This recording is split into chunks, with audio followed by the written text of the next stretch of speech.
Хайырлы иртә. Татарстан дәүләт телевидениесенең яңалыклар чыгарылышын башлыйбыз. Студияда Гөлназ Ибрахимова. Майның соңгы атнасында бар дөнья яшеллеккә күмелгән вакытта мәктәпләрдә соңгы кыңгырау бәйрәме уза. Инде тиздән балаларның җәйге ялы чыгарылыш сыйныф укучылары өчен кызу чор, имтиханнар башлана. Быел Татарстанда соңгы кыңгырау 17 меңгә якын укучы өчен чыңлый. Тантаналы линейкалар мәктәпләрдә инде башланды, дәресләр тәмамланды. Алда чыгарылыш сыйныф укучыларының имтиханнар тапшыру һәм олы тормышка юл салу вакыты башлана. Ә калган укучыларны мәшәкатьсез, тыныч җәйге каникуллар көтә. Мәдәни һәм рухи мирас аша милләтара элемтәләрнең тамырлары ныгый һәм традицияләре барлыкка килә. Дагыстанда туган тел татар мәдәнияте иҗтимагый оешмасы татар милли мәдәни автономиясе актив эшләп килә. Татарстан территориясендә Дагыстан халыкларының 2000-нән артык вәкиле яши. Ә шушы көннәрдә татар телен һәм мәдәниятен саклау һәм үстерү максатында оештырылган татар теле курслары тәмамланды. Тулырак хәбәрчеләребез язмасында. Максаты булган аңа һичшиксез ирешә. Хаҗи Израиль Мөхәммәд Басиров балык бистәсе агротехник техникумында татар телен өйрәнүнең беренче баскычын үткән. Ул Дагыстаннан. Безгә кем ярдәм итә, кем булышта, аларга рәхмәт итәбез. Особенно Раис Татарстан Рустам Минихановга бик зур рәхмәт. Аллаһ риза булсын. Татарстан Республикасы Мәгариф һәм фән министрлыгы Татарстан Республикасы рәисе каршындагы татар телен һәм Татарстан Республикасында яшәүче халыклар вәкилләренең туган телләрен саклау, үстерү мәсьәләләре комиссиясе ярдәмендә тормышка ашырылган бушлай татар теле курсларында барлыгы 20 Дагыстан вәкиле белем алган. Менә бу курслар Дагыстан Республикасыннан килгән безнең эшмәкәрләр, җитәкчеләр, гомумән ислам дине белән шөгыльләнүчеләр, безнең вәкилләребез, алар монда килеп һәм читтән торып татар телен өйрәнделәр. Әлбәттә, бу безнең ике дәүләт арасындагы, ике регион арасында дуслыкны ныгыта.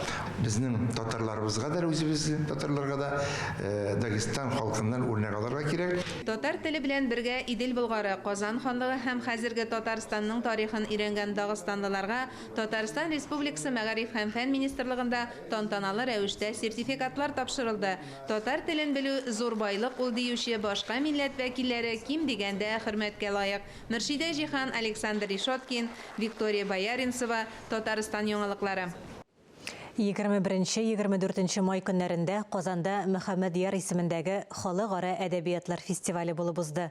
Тулырак алдагы язмада. Бәйрәм кунаклары Татарстан Республикасы Милли китапханәсе белән танышып, мирасханә, язма һәм музыкаль үзәктә булып үткәннән соң очрашып аралашу Татарстан язучылар берлегендә халыклар дуслыгы, әдәбиятлар дуслыгы, хезмәттәшлек перспективалары темасына түгәрәк өстәл кысаларында фестивальдә катнашучы авторларның әсәрләре тупланган җыентыкларны һәм татар телендә дөнья күргән казах әкиятләре китабын тәкъдир итү белән дәвам итте. Писатель всегда был и остается, так же, как и поэт был и остается всегда голосом народа. Татарстан язучылар берлеге оешуга 90 ел тулу һәм Мөхәммәд Яр исемендәге халыкара әдәбиятлар фестиваленә багышланган тантаналы кичәгә бик күп кунаклар чакырылган иде. Язучылар берлеге әлбәттә Советлар чорында Сталинның турыдан-туры күрсәтмәсе белән оешкан булса да, ул минемчә Совет чорында да һәм хәзер дә, әгәр дә ул уңышлы проект булмаса, хәзергә кадәр килеп тә җитмәс иде, үзенең уңай ролен үтәде дип саныйм. Әлбәттә, тарихта төрле чорлар булган. Безнең киләчәгебез якты булсын, еллар имин булсын. Сезне барыгызны да шушы уртак бәйрәмебез белән котлыйм.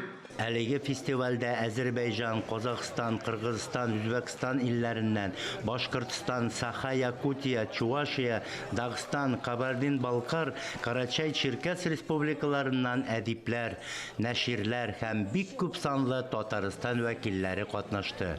Сез үзегезнең каләмегез белән, үзегезнең иҗатыгыз белән безнең телебезне, гореф-гадәтләребезне, безнең тарихыбызны язасыз һәм аны буыннардан буыннарга урыннарга җиткерәсез.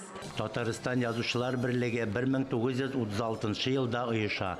Бүген Татарстан Язучылар берлегендә 336 язучы бар. Язучылар берлегенең бүгенге вазифасы татар язучыларының яңа буынын тәрбияләү, талантлы яшьләрне барлау, аларны үз вакытында күреп алу, дөрес юнәлешләр биреп, 1000 еллык татар әдәбияты үрнәкләрендә иҗатка тарту.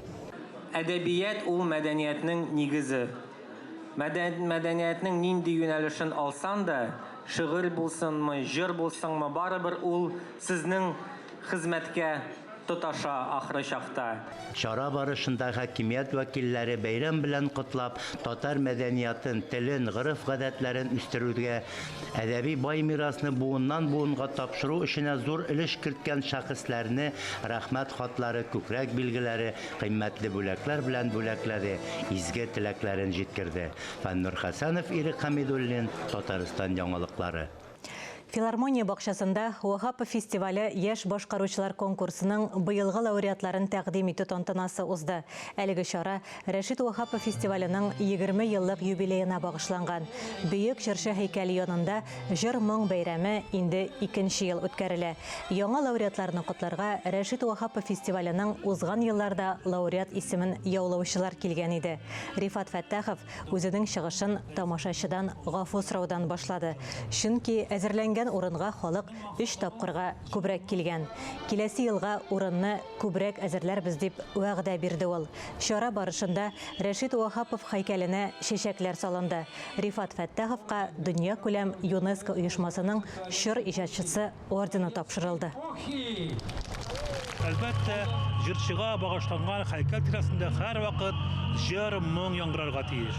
Инде Рәшит Уахапов фестивале лауреатлары аның янында җырламаса нәрсә була ул? Рәшит Уахапов фестиваленең гомумән географиясе бик киң. Без бу 20 ел эчендә Россиянең 51 төбәге, дөньяның 15 илендә булдык. Конкурска килгәндә аның географиясе бик киң була алмый. Чөнки бу безнең профессиональ вакыл мәдәният сәнгать конкурсы. Шушы көннәрдә белгечләр мәчетне тышлауга керешәчәкләр. Кирпечләрнең яртысыннан артыгы инде кайтып җиткән. Ак мәчет 35нче микрорайонда торгызыла. Изге эш иганәчеләр тырышлыгы белән башкарыла. Төзелеш эшләре барышы белән бүген Рамил Муллин танышты. Төзелеп килүче Ак Каен мәчетендә эшнең туктаганы юк. Бина эчендә электр үткәрелгән, җылылык җибәрелгән. Шушы көннәрдә белгечләр мәчетне тышлауга керешәчәкләр. Проект буенча фасад ачык төстә була. Мәчетнең исеме дә Ак Каен. Кирпечләрне намазлык рәвешендә салачаклар. Аллаһның рәхмәте белән менә шул кирпич ташлары килә башлады һәм тулысынча килеп бетәчәк менә шул соңгы көннәрдә. Һәм әлбәттә без хәзер инде белгече менә шундый белә торган һәм дөрес итеп ташны кирпичтән җыя торган безгә кирәк шундый югары белемле каменщиклар. Яңа мәчетнең проекты башкалардан үзгә. Ул заманча архитектура үрнәгендә төзелә. Төп бинаның тышкы һәм эчке диварларында бизәкләр төшерелмәячәк. Проект авторлары беренче чиратта киртәсез мөхит булдыруны күздә тоткан. Мәчетнең тирә-ягы коймасыз, һәркем өчен ачык булачак, биредә парк, ял итү зоналары урнаштырылачак. Изге эшкә үз өлешегезне кертәсегез килсә, Үзәк Җәмигъ мәчетенә мөрәҗәгать итә аласыз. Анда акча салу өчен махсус тартма урнаштырылган. Тулырак мәгълүмат белән Түбән Кама мөхтәсибәте сайтында да танышырга була. Гөлия Нигъмәтуллина, Рафаэль Рәкыйпов, Татарстан яңалыклары өчен Түбән Камадан. Хөрмәтле телевизор караучылар, бу атнага яңалыклар чыгарылышы тәмам. Эфирыбызны хәерле көн Татарстан тапшыруы дәвам итә. Игътибарыгыз өчен рәхмәт. Үзегезне һәм якыннарыгызны саклагыз, исән, имин булыгыз.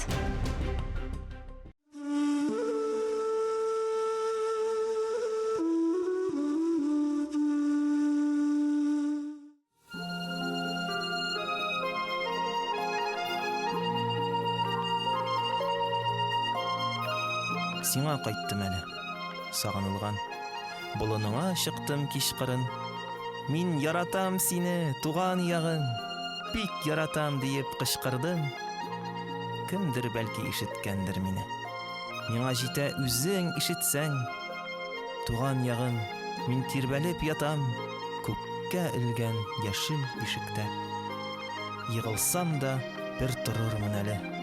бишегеңнән генә төшермә. Мин җиһанның күккә элә торган йолдызлары туар төшендә.